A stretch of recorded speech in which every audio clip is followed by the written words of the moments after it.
Hi, I'm Prism Raven, and this is the 10 Art Styles Challenge. In the first video I did, I focused only on recreating the art styles of Filipino artists. Now, I will be branching out and showcasing the styles of artists I love from all around the world. I'll be picking one for each of the 10 countries, including my own. Let's begin. The first one is my art style to represent the Philippines. I don't actually have one specific style. I'd say I have a few with a general aesthetic that has definitely evolved a lot since the last video.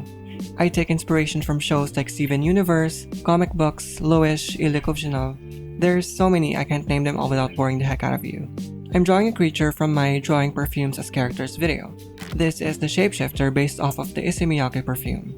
To catch you up on him, his character is essentially a charismatic yet villainous alien with features based off of butterflies and moths. His coat has an inner lining revealing patterns that resemble the wings of insects, and his coat is actually his mode of flight, which can be concealed or revealed whenever needed. Like I said, he is a shapeshifter, so yes, that trench coat is a part of his body. A bit creepy, but I think it's a cool fashion concept regardless. I really like his design, but I don't really have a name for him yet, so let me know if you have any ideas for that. Here he is in my style. Side note, I also haven't drawn in a while, so I'm a little rusty, forgive that. All the more reason to do a challenge like this, I guess. Let's move over to Brazil with Gabriel Picolo. This style is so incredibly iconic. I doubt that any of you have never seen it at least once online. But basically, he does comic-style illustrations depicting superheroes as regular people. His Insta feed is like if the Teen Titans had an actual account on Instagram. His style is very comic-y with less aggressive shading compared to other comic books I've seen. His stuff is really cool and I think quite fitting for a supervillain character. I wanted to illustrate one of those bathroom mirror shots Gabriel usually does. They're really cute and they do a great job at humanizing the characters of his paintings. Like I said, this one is a villain, so this is probably him after a fight with a hero. Badly wounded, but still taking a selfie apparently. Based on the vibes I get from him, he'd probably post it on Snapchat with like a funny caption or something. After the sketch, I decided to do another pass to clean up the line work. Gabriel has said in an interview that he doesn't really do line art, but just cleans up the sketch, so I just tried to embody that look in that workflow. A distinct feature I noticed about his style is this warm glow around the line art, so I tried to copy that by duplicating the sketch, blurring it and giving it a reddish hue, and also lowering the opacity a bit. Don't know if that's what he actually does, but that's what I did back then when I was taking heavy inspiration from his work. I also want each illustration to add nuance to this otherwise blank slate of a character. This video is the first time I've drawn him since his first design in the previous one, so I haven't really added anything to his lore. We can maybe add to his character by showing off different aspects of his personality with each style study. If you're noticing, I based his phone off of a Samsung device cause did you know that Apple has that clause where villains in movies are not really allowed to have Apple devices? Only the good guys can. Talk about ridiculous marketing. The coloring part is quite straightforward since the line work really does the heavy lifting for this style. I just added some base colors, shaded with angular shapes, and gave a bit of subtle airbrushing for the blushy parts of the face. After some color adjustments, here he is in all his glory. I really like this one. Next. The third style is by an artist from Mexico. They go by the username Crystalbeastie, and they have this really clean style of illustration with precise line art and beautiful use of color. I really wanted to focus on that latter part because they have this really unique way of using color in their work. They seem to love teals and soft pinky tones, so naturally I gravitated towards their work. I think that combo is always just fire. The way this artist draws characters is just so dynamic and aesthetically pleasing, I just had to try it. I used a similar workflow with Gabriel for this one, a sketch followed by a cleanup stage, followed by the coloring step. I kept things very simplified and angular for this one, with thicker lines for the contours of the big shapes and thinner ones for small details. Don't know if you've noticed yet, but a detail I'd like to point out about my character is the way his black parts like his hair, the turtleneck, reflect this teal color when hit with light, so in every painting, their highlights will always have that tone to them. It's a subtle and fun detail to hint at his alien nature. Speaking of highlights, aside from the specular parts like the hair and glass reflections, Crystalbeastie's highlights are typically very muted. If you look at things like the whites of the eyes and teeth, which are whitish colors in most cartoony styles, they are toned down to this almost mid-tone shade and it gives their illustrations this softer look. It's a great way to balance out the brightness of the other colors. This is a great example of how restraint with value pays off in illustrations. In their art, it gives off this sophisticated feel with the way things are colored. Subtle shifts in hue and saturation are all they need to depict items as white, which shows a masterful understanding of color. I think it goes for all artists here, but especially for them, I feel like they could definitely illustrate my character way better than I can. They'd for sure draw him in a far more dynamic way than I did here. Still, I love the colors of this entry. To shake things up, I decided to try a more macabre style. The next artist is Emilyena from Kazakhstan. The screen is about to get really dim in the next few minutes. Your battery is not running low. The style is just that dark. We're gonna go there. I used to not really be interested in horror art until I found her work. She just manages to make horror look so aesthetically pleasing. I found her art because of her Steven Universe fan art of the diamonds and have been following her since then. She's a fellow YouTuber, so go check her out. All the links to these artist accounts are in the description, so yeah. I have literally watched all of her videos, so I was quite confident approaching this one as I have seen her process many times before. She's one of those artists that melts line art and shading together and then adds colors under that. I've always wondered why people do that, and now I get it. It made the painting process much faster in the end because the major value shifts are already done before you even add color. Genius. This was surprisingly one of the fastest ones I got done considering how heavily rendered it is.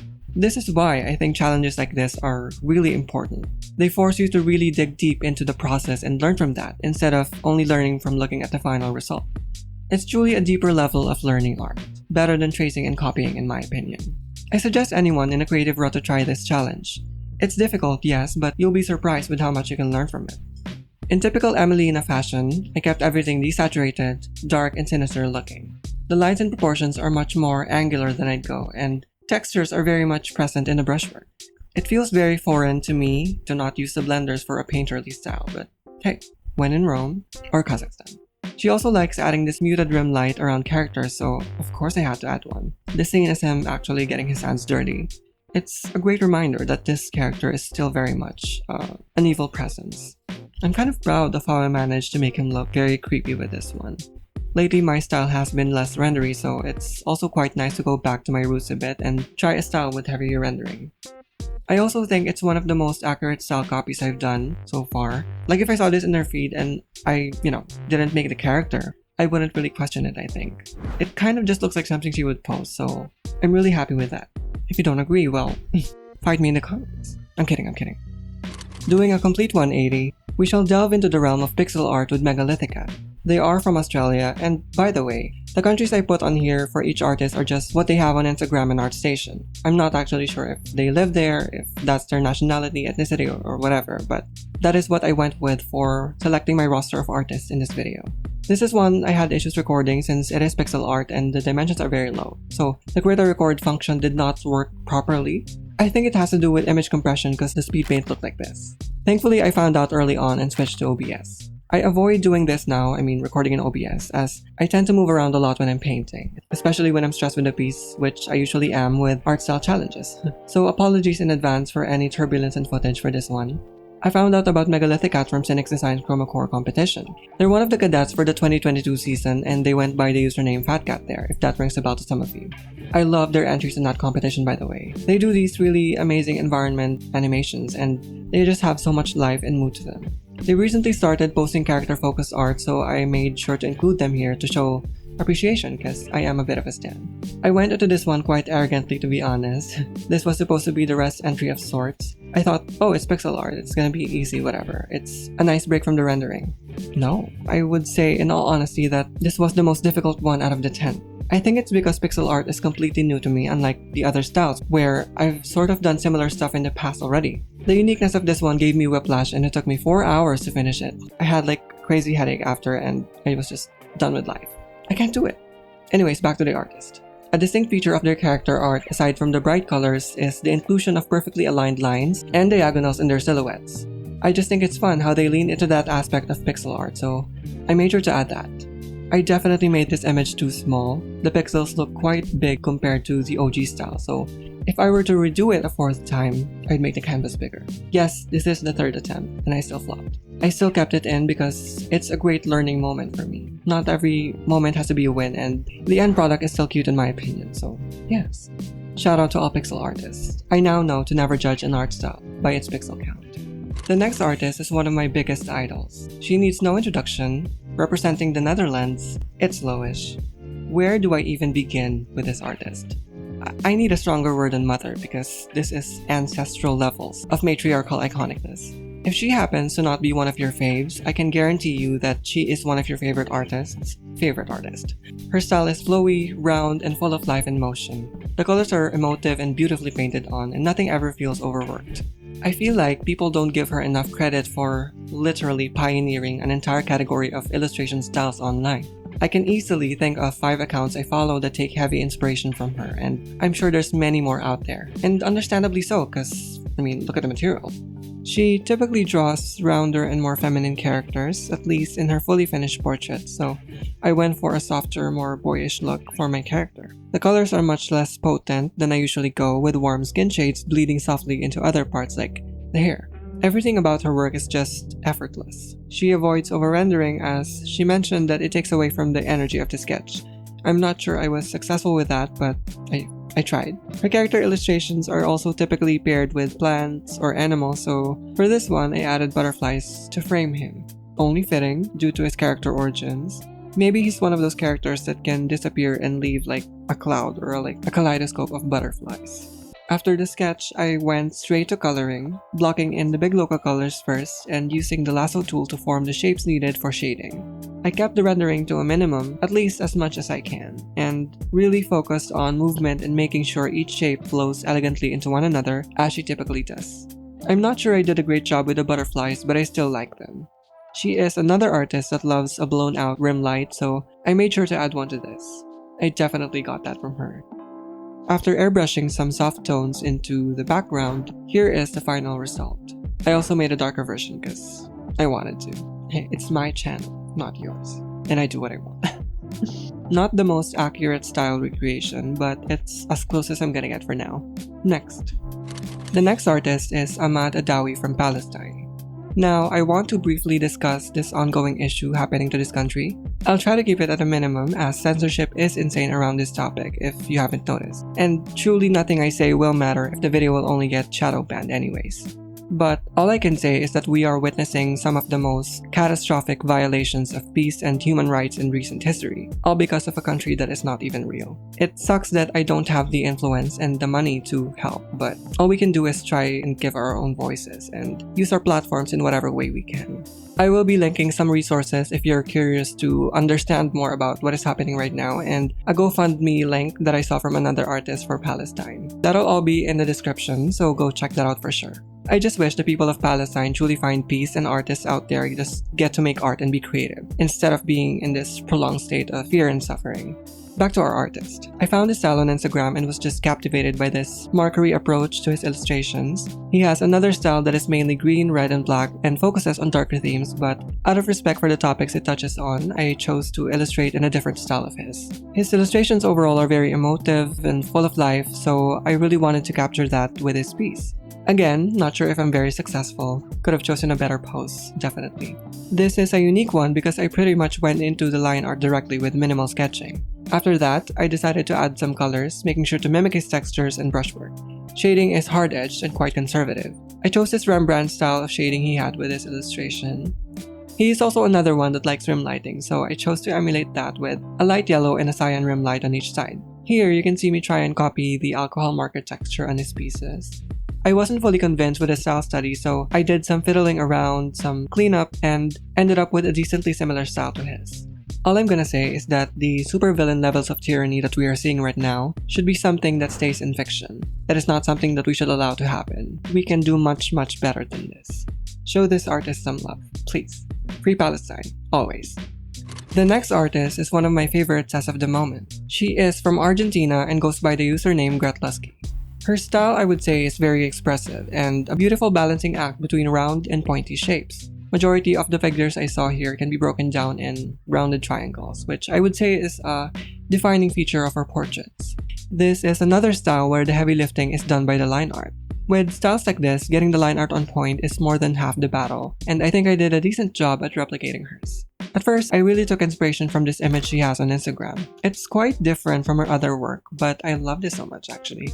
It, I think, encapsulates the whimsy and flow of her digital work, with softer colors that more accurately depict her traditional illustrations. She's one of those artists that pull off both digital and traditional art flawlessly, with minimal to no discrepancies in the quality of illustration. It's still the usual color blocking after the line art, followed by a bit of shading. She adds these stickers, almost like pimple patches or characters, and I think they look really cool. I added a couple. The shading I kept minimal but added more in the end. It's really the blushy tones in the nose and the cheeks that add a lot to the cutesy style of hers. The way she uses halftone is kind of iconic, so I made sure to add a lot of it to the hair and even the inner lining of the coat. I really enjoy his color palette in this style. The hair and the shirt are more dark blue than black, and I think it's a nice change from the other ones. Gretel is also known to mix and match a lot of textures in her work, with a slightly scrapbooky feel to everything, containing halftones, wavy patterns, checkerboard, grid, you name it, she'll make it look good. After adding some sparkly effects, some rainbow flares, and a lot of chromatic aberration, this is my character in Gretlusky style. What do you think? For our next destination, we will be landing in the country of Poland. And our artist is Beidak. I think that's how you pronounce it. I'm not entirely sure. He is an artist with multiple styles like myself. He has this really beautiful style that is more warmly shaded. I'd say it's part sketchy and part painterly, with warm and muted colors. What I went for, however, is the style of his that is more sketchy and markery. It's more simplified and flat, and what really caught my attention are these sketches. He seems to not be afraid to play around with shapes to give an gnarlier feel to some of the characters, and I felt like I was missing that from the other styles. I had a lot of fun doing this one. It's very straightforward and just enjoyable. I low-key made him a bit scary, and it's a nice departure from the overly pristine look he usually has. He has this chunky teeth, which I love. The blend of textures in the hair are also just extremely satisfying to look at in my opinion. I really don't have much else to say other than I guess this is one where I like the character illustration, but I wish I did more with the background, so that's that. Definitely still an interesting addition to our roster. Next. Last but not the least, we have Malcolm Wopé from South Africa. I wanted to end with a bang, so I went with this artist. Remember how I said in the beginning that the comics I've seen are quite different from Picolo's work? This style is what I'm talking about. Malcolm is another artist with many styles, including a comic-y one. He is an animator, and that's kind of how I feel about animators in general. They're very versatile, possibly because they need that flexibility to work on many different projects with heavily varied styles. He definitely strikes me as one of those artists. The style of his I felt was quite appropriate for this challenge was this comic book style he did with Wolverine. The addition of this style definitely fills in a needed void in the lineup. I just wanted to capture that really dramatic, masculine look that characters in this genre tend to have. The initial sketch reminded me a lot of my older art actually, where things are more realistically stylized, I guess, with a much more stronger focus on distinct shadow shapes. I tried a different pose but ended up with his fierce, like over-the-shoulder look for him. I also did a cleanup / line art step after the sketch, but I did mix it up with some graininess from some pencil brushes as well as a rake brush texture. By the way, the rake brush was the only new brush I used in this video. It is from the brush pack by Spaghetti Me Not called SMN Variable Rake. I did modify it a bit to be more consistent with the line weight, but yes, every other brushes I used are from the brush packs I've already had. Just goes to show, it's not the brush, it's how you use it. Except for the rake brush. You got me there. But if you're curious to know what brushes I used, I recently did a video on them, so check that out if you want. After blocking in the local colors, I started shading. Not gonna lie, this one was a bit of a struggle. His Wolverine illustration had strong black shapes that were not shaded or highlighted, and I really struggled with that. I feel like if you're not experienced with this style, that look of flat black shapes is a difficult thing to pull off, and I was definitely quite shaky with the visual balance on this one. I feel like in the end, when I removed the shadow in the forehead and went for the flat black shapes for the shirt and the hair, it came together to be a lot more appealing and cohesive. Still far from quality compared to the original, but a job well done for me in my opinion. And this is our final collage of characters. Wow. I definitely regained many brain cells in the process of making this. I learned so much from these and I think I delivered quite nicely in terms of quality for most of them. I want to thank every artist here for being amazing sources of inspiration and knowledge for me. I also think I deserve a pat on the back for not only serving variety, but also for the character design. A good way to test the robustness of a design is through their recognizability in other styles, and I think he looks pretty recognizable to me.